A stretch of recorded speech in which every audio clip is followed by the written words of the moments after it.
Assalamualaikum warahmatullahi wabarakatuh.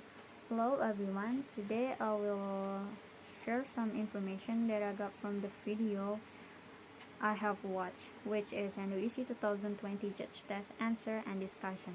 The first thing that I got from the video is if you are a prime minister, you will not get penalty from a judge because doesn't provide definition of keywords or define an important element in the motion. Actually, it's not an obligation for you as prime minister to provide definition of keywords.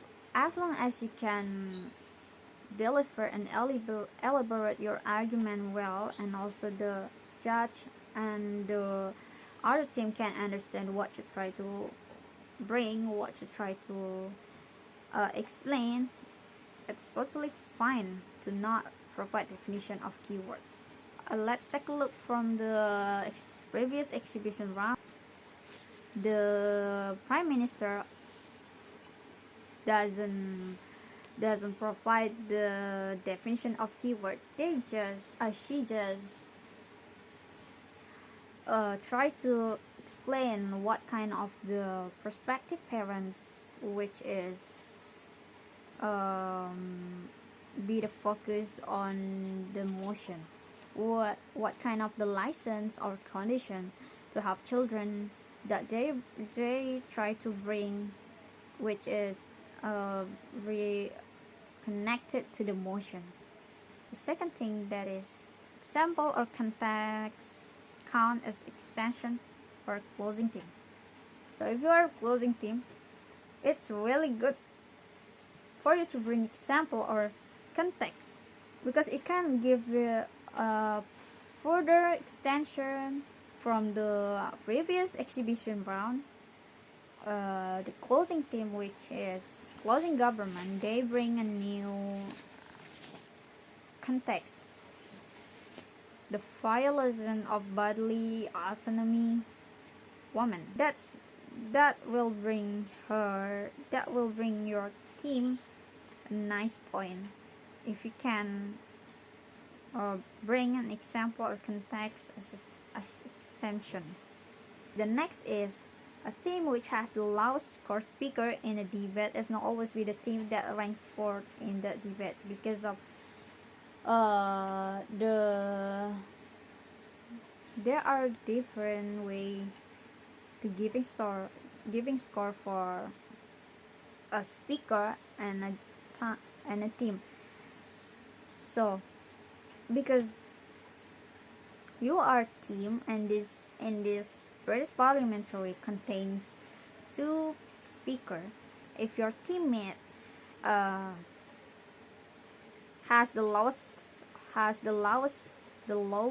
score, it doesn't mean that your team will win out. Your team will be the ranks for it's entirely possible to your team to be the next thing is whip are encouraged to prioritize giving a biased adjudication of the debate than to respond because there are a lot of content being talked about and discussed in the debate, so therefore it's critical for whips to give a biased adjudication of framing of the argument in the debate.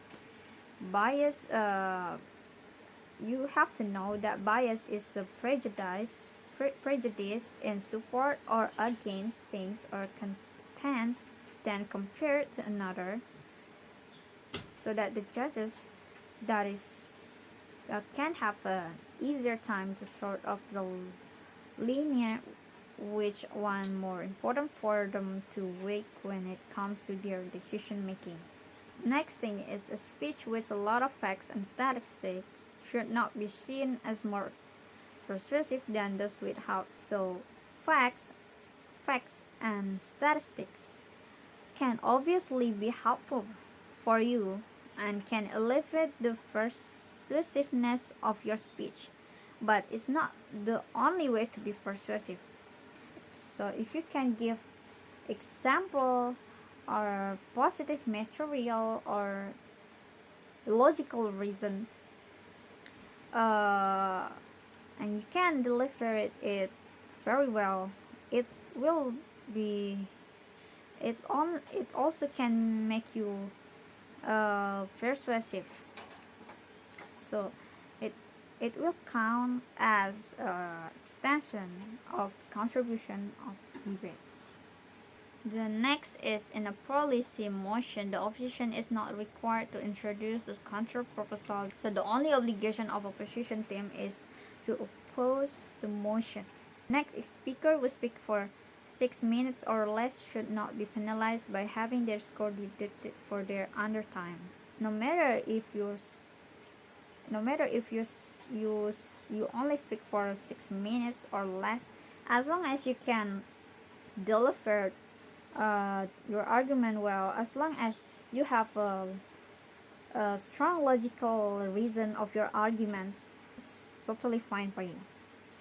Next is a speaker who contradicts their teammates should be judged as less persuasive than one who didn't. So this is basically the one of the most fundamental rules of BP debating, is that you have to maintain consistency internally within a team and also internally within a bench. And so therefore, if you contradict a speaker, either your team or your bench, then that will be seen as less persuasive, because it becomes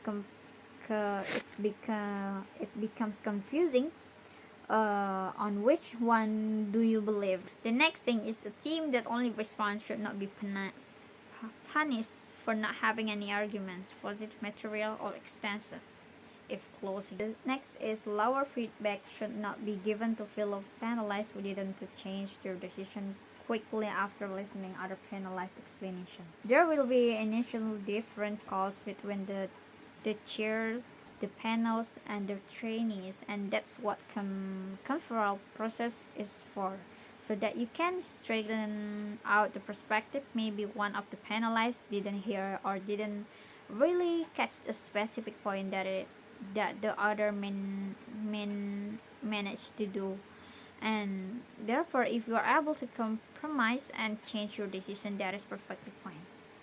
I think that's all that I can talk about in this video. Assalamualaikum warahmatullahi wabarakatuh.